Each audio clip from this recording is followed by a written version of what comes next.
Olá pessoal, meu nome é Vitor Matos e eu sou estudante de fisioterapia.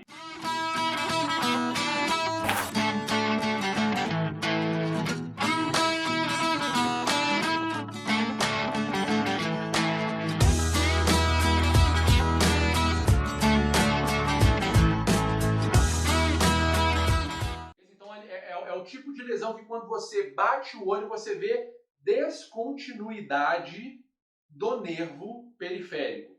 Tá bom? Então a gente tem uma ruptura ali que é completa, precisa ser completa para ser neurotimese do segmento nervoso.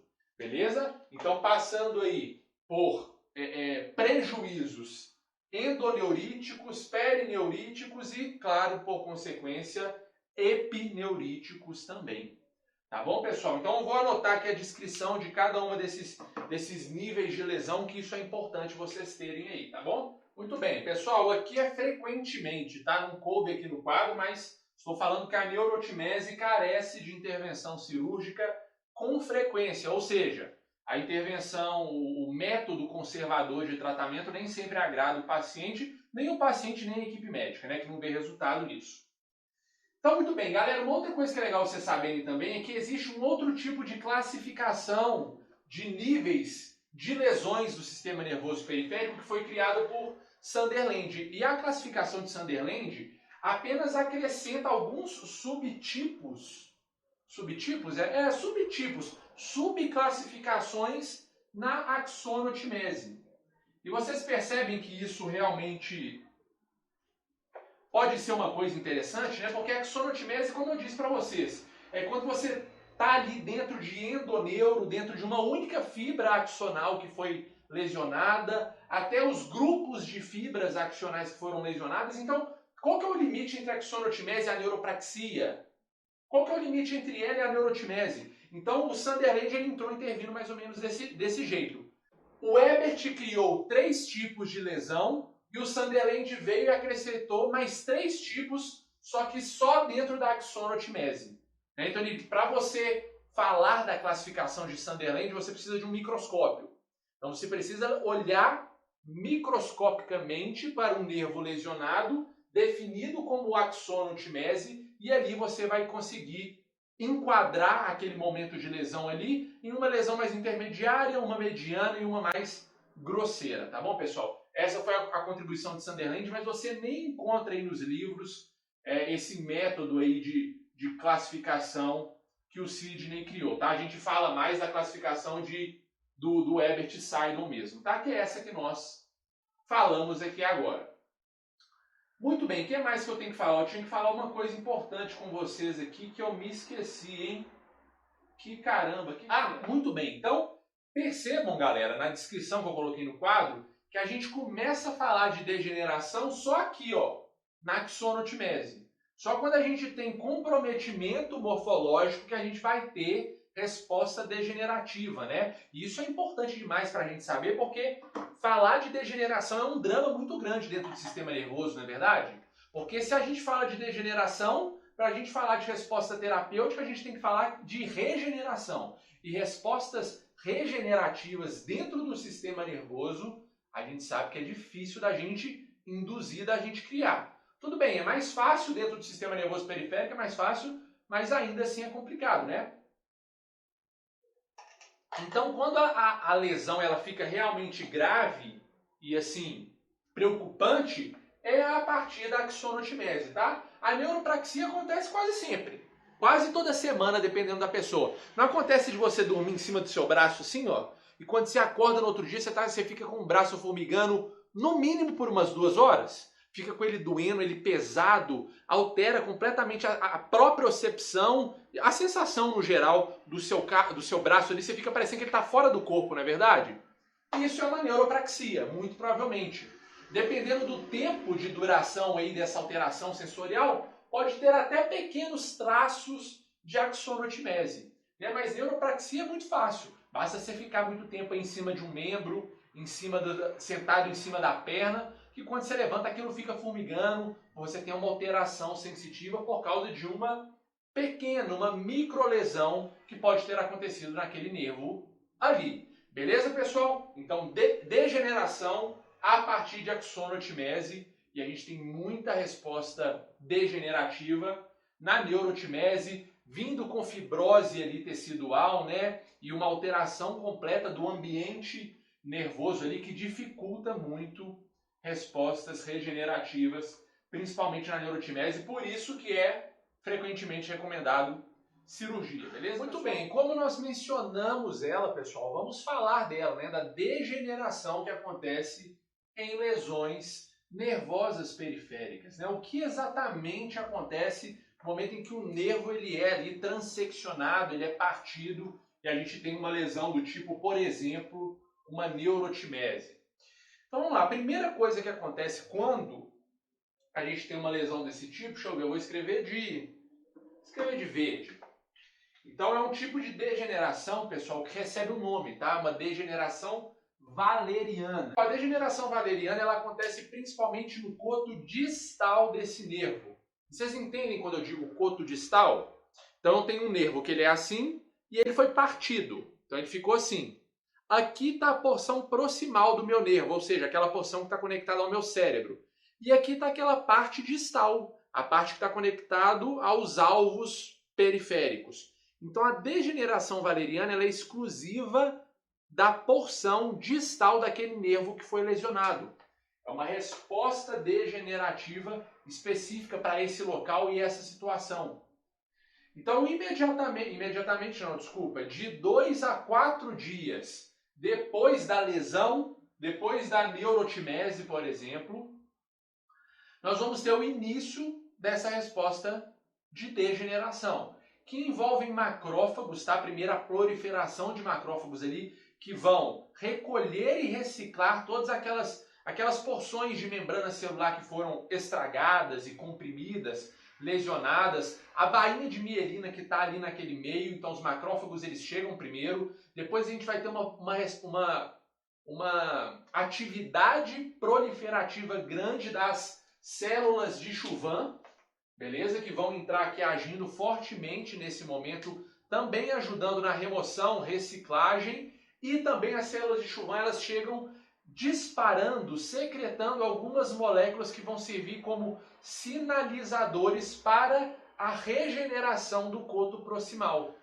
Tá bom? Então, enquanto ela se prolifera, na verdade, por causa da proliferação dessas células de Chauvin, segundo os autores que eu estou lendo ali, no momento em que ela se multiplica, essa multiplicação libera alguma dessas moléculas que vão servir de pistas para o axônio que vai regenerar aí no futuro. Com a degeneração valeriana em curso, galera, eu vou levar aquele meu neurônio, aquela minha estrutura neuronal, a um estado, tá bom? Que é chamado de estado de cromatólise. E o estado de cromatólise é quando o neurônio ele muda a cor, tá? Principalmente quando a gente usa coloração ali do tipo HE, né? A hematoxilina e a eosina, e a gente vê que o núcleo e também a região em volta do núcleo, o citoplasma da célula, ele muda um pouco de cor. Isso porque existiam algumas organelas desse neurônio que são responsáveis por produzir, sintetizar proteínas. Elas costumam ficar agrupadas em uma pequena região do citoplasma, que é o retículo endoplasmático, rugoso. Mas quando essas organelas elas se dissociam e elas se espalham por todo o citoplasma da célula, ele muda de cor. Porque essas organelas têm uma densidade, ela tem alguns ácidos dentro dela que geram um tipo de coloração específica. E quando elas espalham, aquela coloração que ficava localizada em uma região, ela fica por todo aquele neurônio. Tá? E o fato é que esse estado cromatológico do neurônio indica que é um momento que ele está se preparando para sintetizar muitas proteínas. Ele está recrutando todas essas organelas para começarem a trabalhar, tá bom? Então a cromatólise acontece do dia 14 ao 21º dia, depois do início da degeneração valeriana, e indica o início de uma reação do neurônio do sistema nervoso periférico que foi lesionado, tá certo? Seguindo o raciocínio, agora a gente fala das bandas Banger.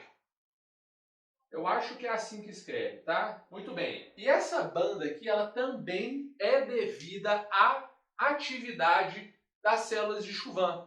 E o que é uma banda de Bander ou Banner, não sei qual que é a pronúncia correta. Aquela proliferação que eu falei com vocês das células de Chauvin, depois de um tempo, né, os autores dizem que demora de 2 a 3 dias para juntarem um contingente de células ali importantes para fazer isso, elas começam a se agruparem uma do lado da outra para formar um tubo, pessoal. Um tubo que vai envolver toda aquela região que está passando pelo processo de degeneração. E esse tubo ele vai desde o coto proximal, passando por aquele espaço vazio, que é onde a lesão aconteceu, chegando até as partes finais ali mais próximas dos órgãos efetores, dos alvos daquela fibra nervosa. Então é como se Jesus, vamos lá. É como se as células de Chauvin criassem um túnel para que a reforma acontecesse separadamente ali do meio que está do lado de fora, é claro. Então elas isolam o lugar para a reforma. Tem sentido para vocês? Eu estou sendo o mais mecânico e grosseiro possível fazendo esse comentário, né? Mas é claro, na nossa cabeça é um exemplo interessante, né? Quando a gente precisa reformar um lugar na rua, na nossa sociedade, qualquer ambiente, a gente costuma isolar esse lugar para que a reforma aconteça sem intervenções ali do meio externo. E é basicamente isso que a banda de Bander ou de Banner faz ou serve aí durante a degeneração valeriana. Muito bem, então depois disso a gente fala de coto de crescimento, galera. Coto é uma alteração na forma do axônio proximal do neurônio. Então vocês lembram que eu dividi aquele neurônio em coto distal e proximal, não é verdade? Coto distal, degeneração valeriana em curso, o neurônio ele passa a estar em estado cromatológico, depois a gente tem a formação do túnel, a banda de Banner isolando aquele meio para a reforma, e para iniciar a reforma a gente precisa dos cotos de crescimento. Então o coto proximal daquele neurônio, ele começa a criar alguns brotamentos que são ali numerosos, tá? É mais de um broto que acontece ali no coto proximal, e esses brotos eles começam a competir entre si, buscando aquelas moléculas sinalizadoras que surgiram por causa da proliferação das células de Chauvin, vocês se lembram? Então eles começam a seguir e buscar essas dicas para crescerem, desenvolverem, evoluírem, dito de um jeito mais correto, regenerarem ali por aquele caminho que está disponível, né? Que antes havia um prolongamento axonal, mas por causa da lesão foi interrompido. Então esses brotamentos, que são chamados de neuropódios ou neuropólios, né? Um desses dois aí, eu não me lembro agora. Então são braços neuronais, brotamentos neuronais ricos em actinas. Então esses brotamentos recebem o nome de coto de crescimento, tá bom? Que vão buscando essas dicas que surgiram por causa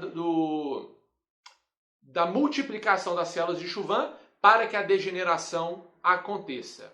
Show de bola! Então, resposta regenerativa agora nós estamos falando. Já houve degeneração e nós estamos preparando esse nervo para ele regenerar. Vitor, mas quanto regenera por dia, por exemplo? É uma pergunta plausível, não é verdade? O quanto esse nervo ele vai regenerar a cada dia. E a gente tem estudos que nos deram alguma resposta para isso. Então, estudos com animais mostraram que a regeneração de um nervo periférico em caso de axonotimese, ele é de 3 a 4 milímetros e meio em média. E em casos de neurotimeses, ele é de 2 a 3 milímetros em média por dia, pessoal. E a regeneração acontece em uma média de 2 milímetros por dia nos seres humanos. Uma média, tá, pessoal? Pode ser menos, pode ser mais, uma média de 2 milímetros. Por fim, para a gente terminar, a gente precisa dar créditos e nomear aqui uma estrutura que é muito importante, já que nós estamos falando aqui agora de regeneração, tá? Pessoal, eu tenho vídeos aqui no canal que eu falo exclusivamente sobre os determinantes da regeneração do sistema nervoso. Vou deixar no card aqui em cima, tem muita coisa legal para vocês aprenderem também. Mas um item importante da resposta regenerativa em lesões nervosas periféricas são os fatores de crescimento. São moléculas ali extremamente necessárias para a sobrevivência, a extensão, o crescimento, a manutenção aí desses axônios durante a degeneração, né? O primeiro fator de crescimento descoberto foi o GNF, se não me engano, mas a gente tem outros famosos, o BDNF, nós temos o NT3, NT4, NT5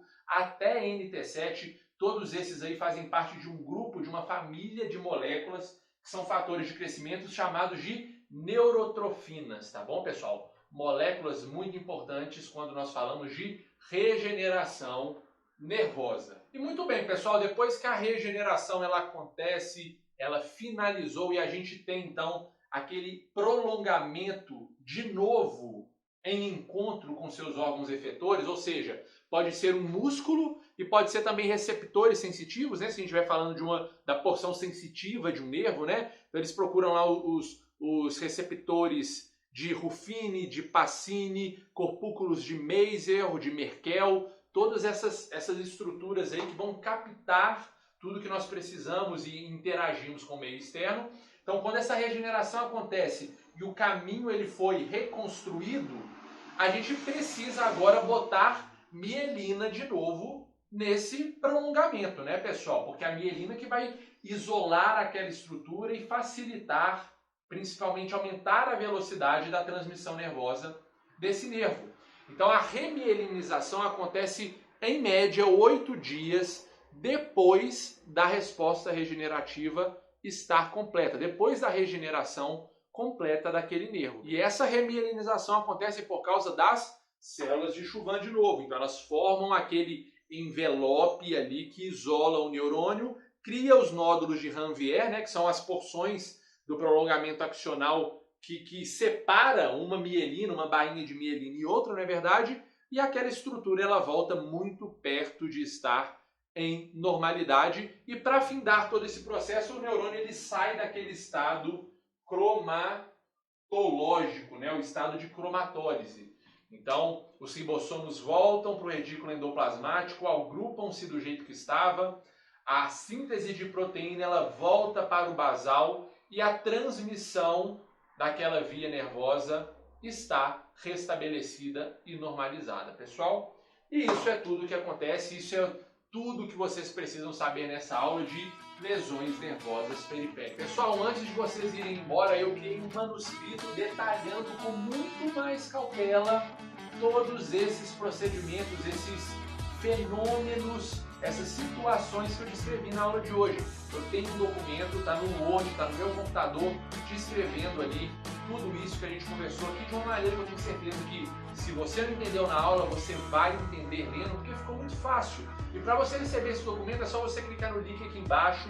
Você clica no link aqui embaixo e você entra no grupo do Telegram do canal Fisiomatos. E esse documento ele vai estar lá fixado para você fazer o download e se inteirar, continuar estudando e aprendendo sobre esses tipos de lesão, tá bom? Também dê um joinha no vídeo, se inscreva no canal, envie para alguém que possa se interessar por essa aula, e você contribui e me ajuda muito fazendo isso tudo e não te custa absolutamente nada. Eu te agradeço por ter assistido o vídeo até aqui, a gente se vê na próxima aula, até mais, tchau!